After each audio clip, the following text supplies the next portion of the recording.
Now, it could have been very awkward, which it was. And it was, looking at the panel going, one of these persons is not like the other. And Gabrielle asked me thoughtful and insightful questions that brought the entire story kind of full circle. I can talk history, and I stay in my lane of history very well. And we talked, and we had just this wonderful response of what we could talk about and have this great, fabulous conversation. Gabrielle Solange is a Billboard Top 200 charting singer, writer, producer, visual artist, and TED Talk speaker, whose vulnerable storytelling allows her to connect with diverse audiences across the U.S. and abroad. While she loves to put on a show, she mostly sees music as a tool to heal and uplift herself and others. She grew up in the foster care system in different parts of Ohio and credits Columbus's inner city youth art programs for expanding her horizons by providing opportunities that awakened her to her self-worth and purpose. She has been blazing a trail using her voice to entertain and educate while teaching others to use theirs, working as a vocal coach to private students and hosting creative workshops for schools and organizations through her company, Run Song Productions.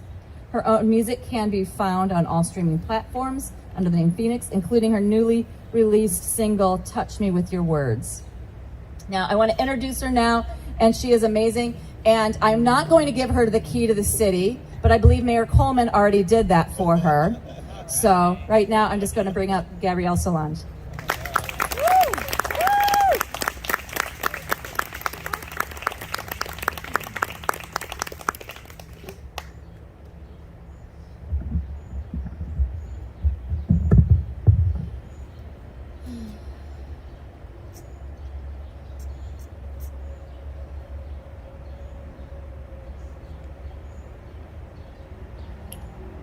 Childhood,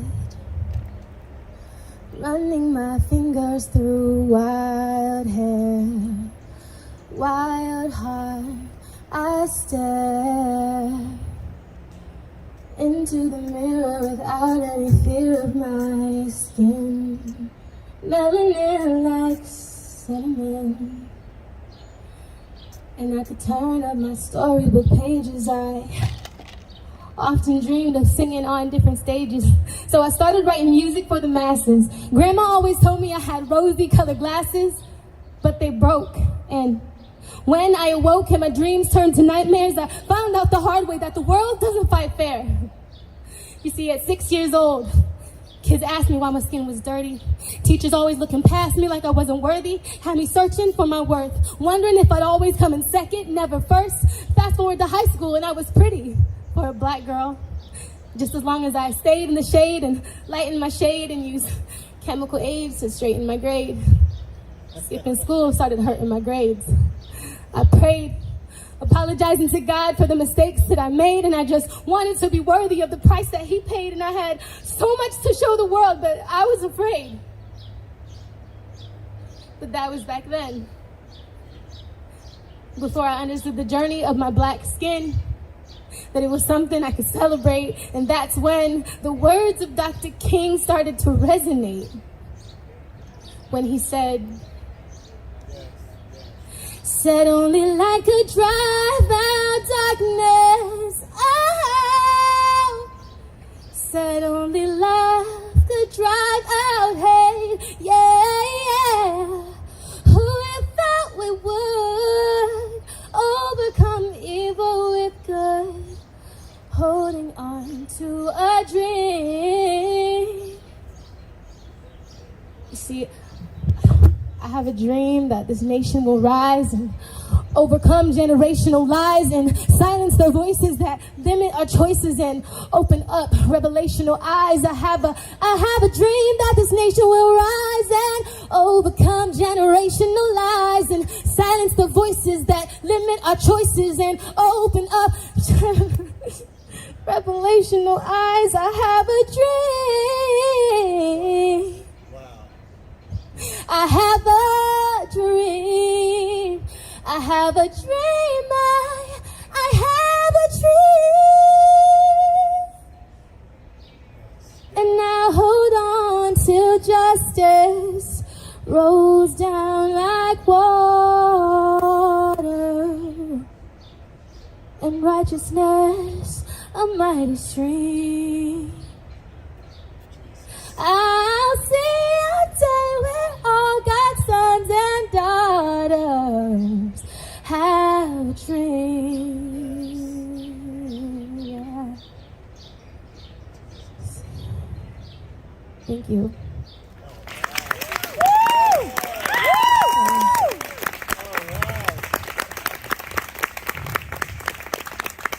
I'm feeling emotional today.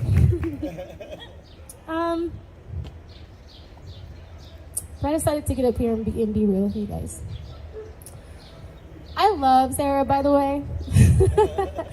I did totally put her on blast at the panel because I knew everybody was thinking it. I knew what people were thinking, and I felt that she was so kind and trying to make space for others, being the only white woman there. But I wanted her to tell her story because I knew it mattered. I knew that it mattered equally. I truly believed that. And then, of course, she did. She did tell it. And I love being able to get up and say that with confidence and to know that. So today I just decided to just talk about stories. What they mean, what they do. Stories, like Sarah told, they inspire us, they educate us, they can start a war. They can set people free. A true story, a slave narrative, got into the hands of the right people, exposing the true horrors and atrocities of slavery and the Middle Passage, to shift mindsets and humanize the people that were going through it. Someone had to believe that their story mattered and fight to tell it. A fictional story was labeled the book that started a war. Stories have been so important to me, and I'm always conscious of what story I'm writing. What is the story that I am creating right now that people are watching? And when I need to continue existing, I remind myself that I'm just in the middle of the story. And I literally, I have this thing that I do. I literally walk around and jump to the future of my story and talk about how I got through the situation I'm in and pretend that there's a crowd in front of me. I started doing that when I was a teenager. I was just like, okay, this is how I did it. And that just became a thing. There are so many stories. I've been just devouring stories because I recently had a revival in my heart. I went to DC and I went to something called Ownership is the New Black. I drove 7 hours by myself to go to this event. And it was about Black ownership, about us owning our own houses, owning our own music, owning our own narrative. And to be honest, I'm going to be really real with y'all. And it makes me nervous because sometimes I say stuff and that's not always popular. But I feel like I have a responsibility to just really speak my heart and tell my story. And so while I was there in DC, I remember thinking I was gonna go to all the museums because I'm in DC, all these museums, every monument. I'm I had a whole plan, and it was funny because I was where is parking? And so I remember I asked one of the ladies at a corner store, hey, where do I park? And she's well, which museum are you going to? And I was oh, well, first I want to hit the Black Museum, and then I'm gonna hit. She's stop. You're gonna need all day for the Black Museum. And I was no, I'm trying to see all the museums, whatever. And she's trust me, honey, it closes at 5, you're gonna need till then. I was okay. And so I was well, we'll see. And so I get there, and I remember I walk in, and I walked in and there was like a whole atmosphere, and I was just like, I don't think I'm going anywhere. And I just I went to every single floor, every single room, and I just saw stories. I saw unpoliticized stories, actually, because like stories doesn't have an agenda. They're just the real thing that happened. And I appreciated being able to see, like Sarah said, the reality of the things that we have experienced as humans together, the gray areas of the people that were a part of these movements. I've been really doing that lately, and just for myself, being in these spaces as an artist, it's very expected to be on a side. Even as a Black person in the artist realm, I'm expected to be more angry, to be honest. And it's not always popular when I'm not. And honestly, when I was younger, it was tempting to. That poem that I said to you guys, man, y'all should have heard the early stages of that poem. It demanded blood. Like, it was not nice. Like, that was like peaceful, you know? It's like an invitation to just come and be healed and reconcile. It's an invitation. It's a vulnerable invitation where there's no threats, where I'm showing you this vulnerable place and hoping that you'll come and stay and see me. But man, like, that was a journey. Like 8 years before that, I remember I was trying to find I was trying to, I don't know, heal maybe. And I went to an African American history class in college, and I loved it. And he encouraged us to get involved in the community. So I decided to go to an open mic. That was one of the things we could do. And man, I loved it. It was like all these Black people in like one room, like able and allowed to really say what they really feel. And the white people were there too, but they knew what it was. And then they would get clowned for being there, then it was okay. There was no hate. It was kind of like their initiation. It was kind of like, you know, and it was before the George Floyd protest. It was before all of that. It was before anything. So this was just me coming and finding there are people who genuinely are still healing, just like me. And there's a safe place, and white people aren't mad at it. That's kind of how I was mad. It was great. But at the same time, I realized that it became cool to be angry. And I didn't know that I didn't think it was a big deal. It was like, so? Like, that's the least I should get, right? I deserve that, you know, to be angry, to be mad. So I started writing a poem because I wanted to join. I wanted to be like, I just wanted to like put some zingers in there, expose the teachers who treated me that way, and just like call them out. And just, man, I had some lines. I remember I had lines, and I could not wait to be in with the artist crowd and show, you know, because I used to join freestyle circles, and it's all about riffing on each other, and you know, like, it's just, you know, I wanted to show that part of myself. And I remember I also, like, I'm a spiritual person, and I have a relationship with God, and I care about, you know, actually growing on the inside. And like, I care about loving my neighbor. I care about, like, you know, mercy and stuff. But I was like putting that aside. Like, those are two separate things, you know? And so I remember I was writing this poem, and I was so proud of it. And as I was rehearsing it, and as I got to a certain part, I don't even remember what it was anymore, but I just remember feeling convicted. I remember feeling wrong. I remember feeling like, although this sounds so cool, and I have, quote unquote, like a reason to say it, I have every reason, maybe some would even say I have a right, I felt like, what do I really want? What do I really want? Do I really want to hurt people?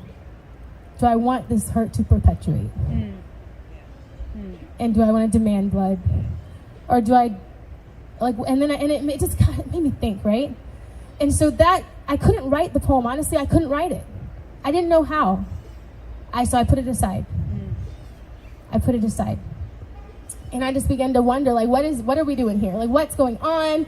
And around that time, and if you notice what I'm doing here, I'm just telling my story. Because she told so many stories. And I actually have been devouring stories since I got from the museum. I listened to the entire Frederick Douglass narrative on the way home in that 7-hour drive. And then I started another book, and I started taking notes. And I literally began writing a speech about history. And I wrote in my journal, this was just weeks ago, I wrote in my journal, I want to be a part of what's happening in this museum. I want to be a part of the change. And then I came home right after the trip, and Sarah had emailed me and said, do you want to speak at the museum? And I was like, what? I was talking about in the future, Lord. I love when he does that, you know? It's just like, he's like, all right, you ready? I'm like, ah! So I just was like, okay, now I need to figure out what to write. And I thought it was so funny, but I was like, wait. One of the things that I was like, well, first of all, I've already been writing it. I've been living it. And then I realized, like, I wanted to talk about two things today. I want to share some of my story, and then I want to ask a question. So to kind of summarize that part of my journey and like owning my blackness, because you guys have heard now how I struggled with it. You heard it in the beginning. So as I'm owning it, as I'm walking it out, I'm educating myself, taking electives and going to like exclusively black spaces, and I'm like grieving and oozing my wounds and talking and using my skills and my art gift, and all of a sudden I'm realizing there's something broken. And I don't know if I want to stay here just to be cool. I think I actually want to heal. What do I do? You know? And so I kind of would feel a conflict. Like, how do I talk about this without perpetuating pain? And how do I be in a space of people that I wanna be heard by and feel like I belong to without becoming a part of the bitterness? Because if I go over to this other side, they don't want to hear it. If I go to this other side, they think I'm imagining things, and that person didn't say that, they weren't thinking that. So I saw these two extremes, and I was just like, I don't know where I belong, but I'm gonna find it. Because I grew up, as that poem said, but it didn't say, is like I was like the only black kid every single year. And I didn't know that the world had changed, because I don't know what it was about the towns I grew up in, but I genuinely did not know the world had changed that much. Because it just so happened that at two different schools, I experienced racism. And so it was like every single year. I remember I wanted to be part of the play in 6th grade, and I was so happy for my audition. And one of the kids pulled me aside and was like, I heard you're gonna audition. And I was like, yeah? And they're like, please don't do it. You'll be the only black one on stage. It's gonna ruin everything. And I remember my heart dropping, and I went through so much every single year. Every single year. And because I was going through that, my mother found out just a little bit, and she thought, oh, here we go. I was trying to keep her from having to know this, because my mom's not American. My mom was Bermudian, and she's mixed with Chinese and a bunch of things. And so she never taught me, she took as long as she could to not have to teach me that I was black. She taught me that I was a patchwork quilt of many cultures, and that it was beautiful. But it came to a time where she had to teach me that I was black, because she knew that that's how the world would see me. And I learned about the 1-drop rule. And I watched Queen and Roots and Selma Lord Selma and pretty much every black movie and documentary that you could watch. And through those stories, I found a place of belonging. Through those stories, I found heroes in the black people and in the white people. In fact, the white people were some of my favorites, because I just thought, like, who would do that? Who would insert themselves in someone's situation when they don't have to? It just made me who I was. Honestly, it literally became part of who I am. Like, these stories, I couldn't believe they really happened only a few years ago, and I was still experiencing some of it. It wasn't over, and it meant I had a purpose. That's what I started to feel from these stories. Like, I'm still doing it. Black power. more. Like, I remember, like, finding a few more black people, and we would make up little rhymes, and we walked, lived, like, one other black kid, and if I saw him in the hallway, I'd be like, say it loud, I'm black and I'm proud, like, over, and we just, like, were like the little junior Black Panthers thinking we were doing something. We weren't doing nothing, but just feeling like we weren't alone, it felt, like, electrifying, and it felt cool. But I loved the hope. I loved the message in the way that black people overcame. It wasn't just that we were the underdogs. It was the way that we overcame. It was how Martin Luther King believed in overcoming evil with good. And Harriet Tubman, her story, how she really felt like God himself led her to freedom. I was like, you don't hear that. That's impossible. Like, I want to do that. I want that. And so I wanted to be that kind of hero, that kind of person. But then when I grew up, you know, I just saw like, oh, it's cool to be mad, actually. So I don't know where to fit. And so I just kind of I lived in this tension. But I think I found I found my voice through that tension. And that's when I was able to begin to write the poem that you heard. And it's caused me some issues.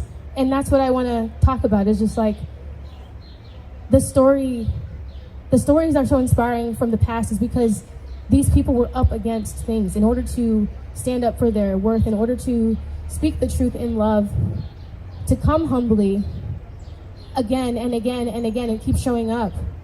That's not easy. It's not easy to march again. It's not easy to insert yourself into a situation where you could just avoid it and pretend it's not happening. And so I realized that there's still opportunities to do that even today. And that's what I found. To speak to people that don't want to hear it has been like something very vulnerable for me. And to speak to them in love and to not demonize them and make them into monsters and force them to listen, but to actually spend time with them so that they might want to know me and want to hear my side. That actually takes great strength. And so that's been my story. I get nervous when I'm called to be part of things. I don't know what people will want from me, and if I'm willing to do what they want. You know, people see me and they're like, oh, she's black and she's an artist. They already know what agenda they want me for, and sometimes they're disappointed to find out that I'm not about that life. And sometimes I lose opportunities, like big opportunities, and that's something that I'm learning to own. And the only thing that would make me do something like that is looking at the people who are there before me. So, how much time do I have? Okay, I have some cool stories I wanted to tell. So one, about my racist roommate. I told her I was going to tell people about this because it's actually really cool. So, I know what it is. I love this story, actually. So I had a roommate. She's my girl. But this was during that time where I was figuring myself out, too. And the natural hair movement started happening. And I remember she just said the most ignorant things. And it took everything in me to not write her off. Like, once again, this is pre-George Floyd, pre where everybody was suddenly aware and everybody cared. So basically, I remember it was like, oh, this news anchor woman has shaved her head and wearing her natural hair, blah, blah, blah, blah, blah. And I remember we were walking, she's like, why are black people trying to like look ridiculous? Like, well, she's like, why don't they want to do their hair? Like, why are they trying to look messy? Why are they fighting for the right to like just not do their hair? Like, and I just looked at her and I was just so mad, but I was like, Shoosa. And I remember, and I was like, do you know what it's like to have to like put 4 hours of heat in your hair just to show up for an interview to hope that they will equate your hair straightness for how capable you are of doing a job? And then she was like, and I was like, or just put like cancer-causing chemicals on your head since you were a child. And she was just like, you have to look like nice though, right? And I was like, how come the natural state of your hair is nice?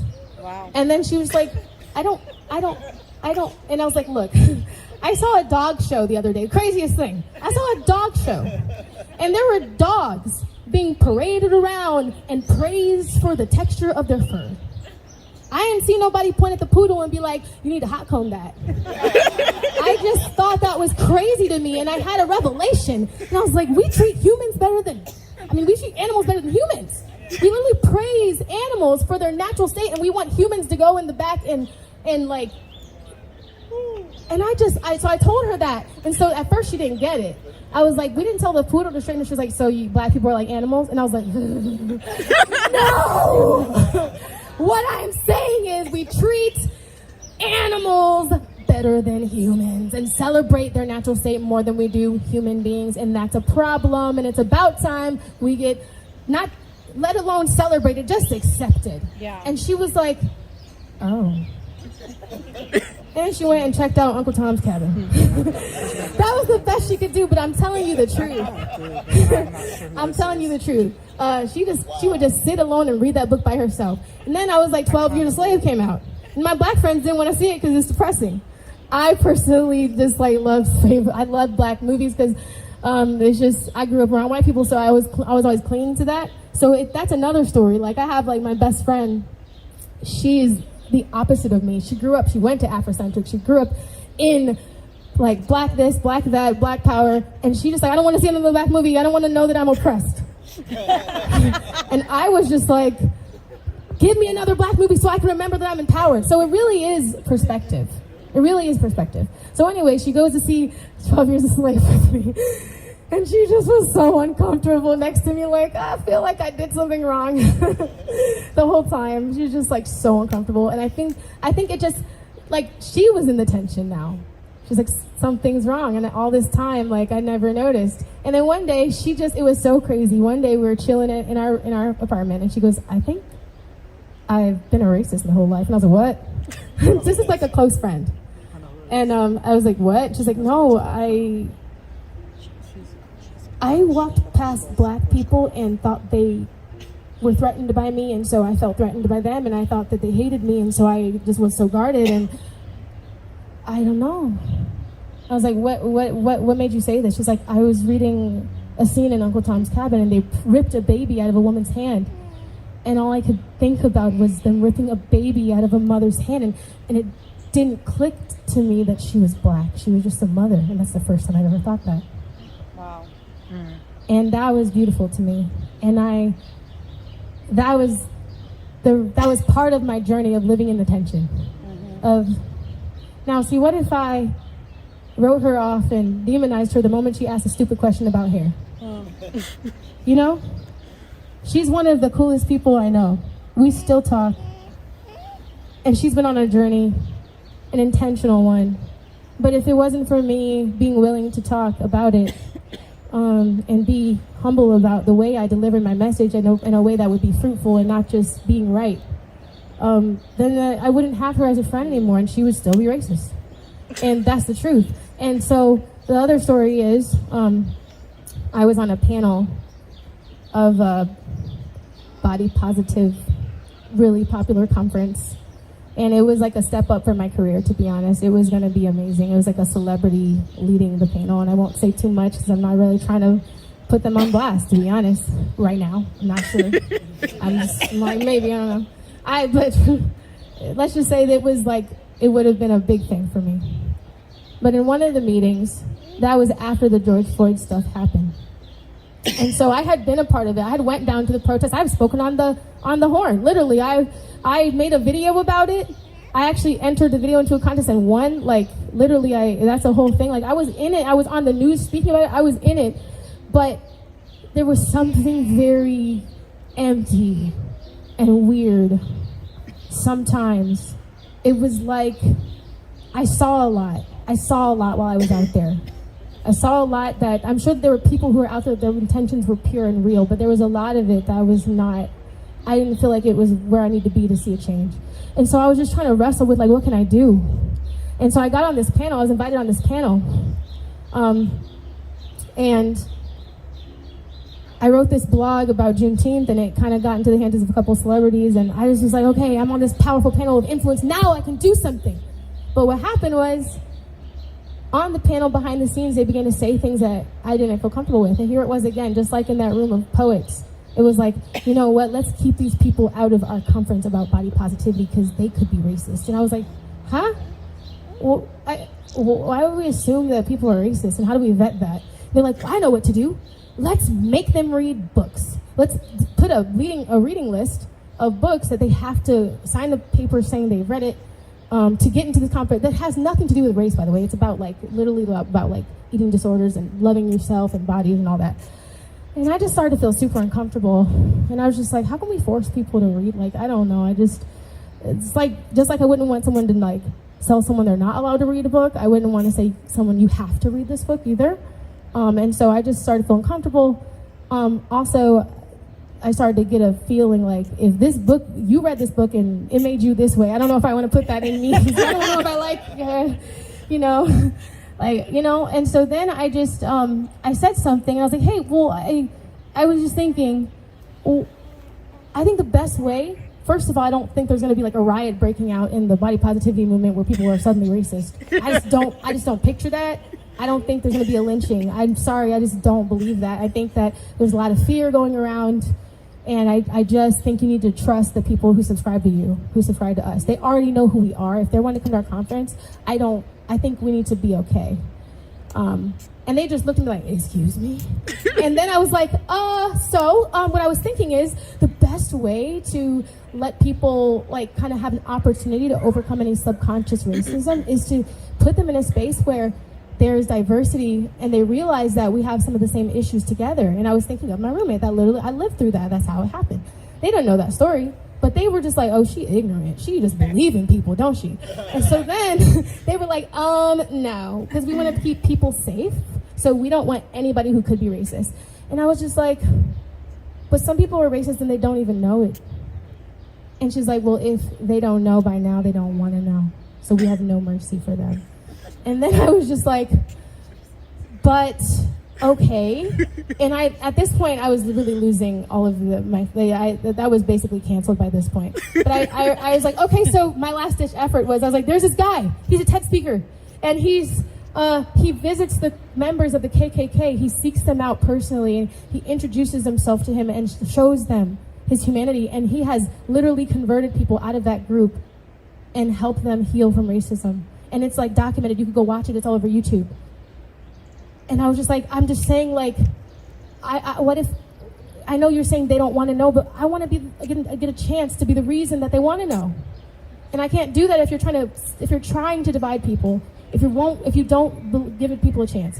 And they were like, so, and then the black girl on the panel spoke up, and she was like, when I was younger, I didn't realize that I had internalized white supremacy. It's possible being black to have that. And I was just like, okay. After the meeting, I received an email that I wasn't in a good state of mind to be on the group, and I never got invited back.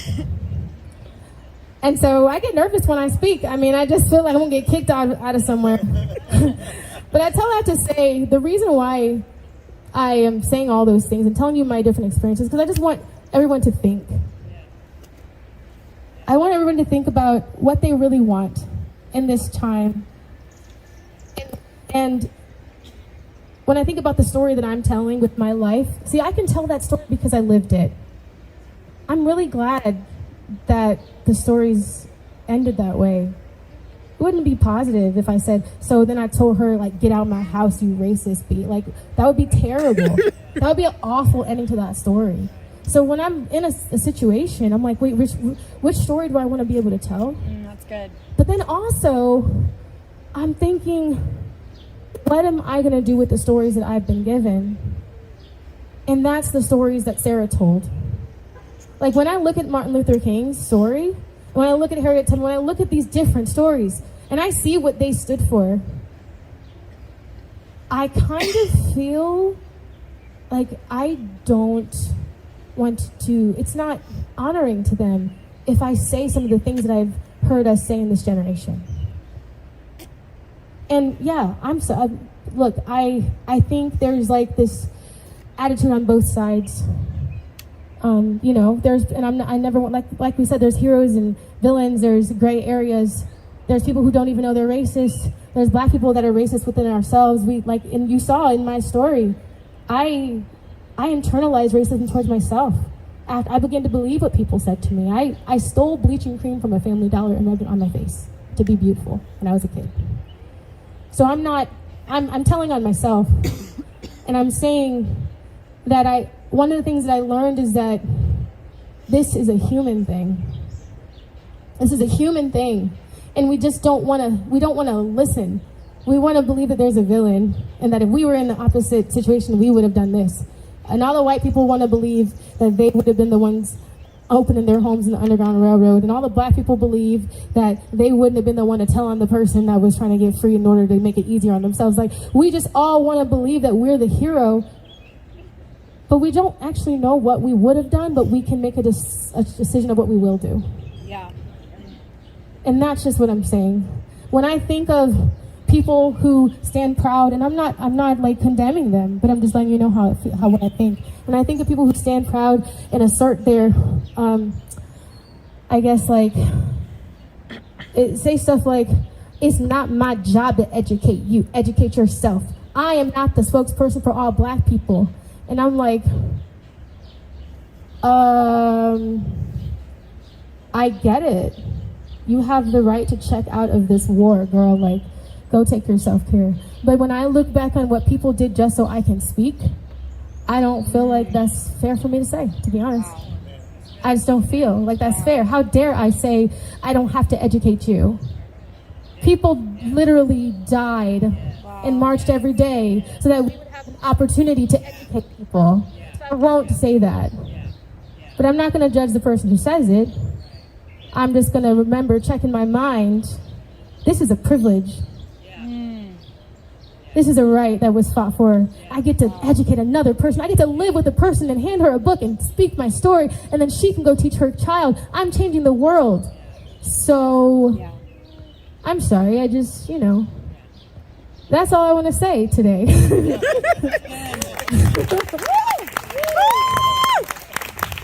So there's an end of a song. I'm not going to sing the whole song, but there's an end that I thought I would kind of close with.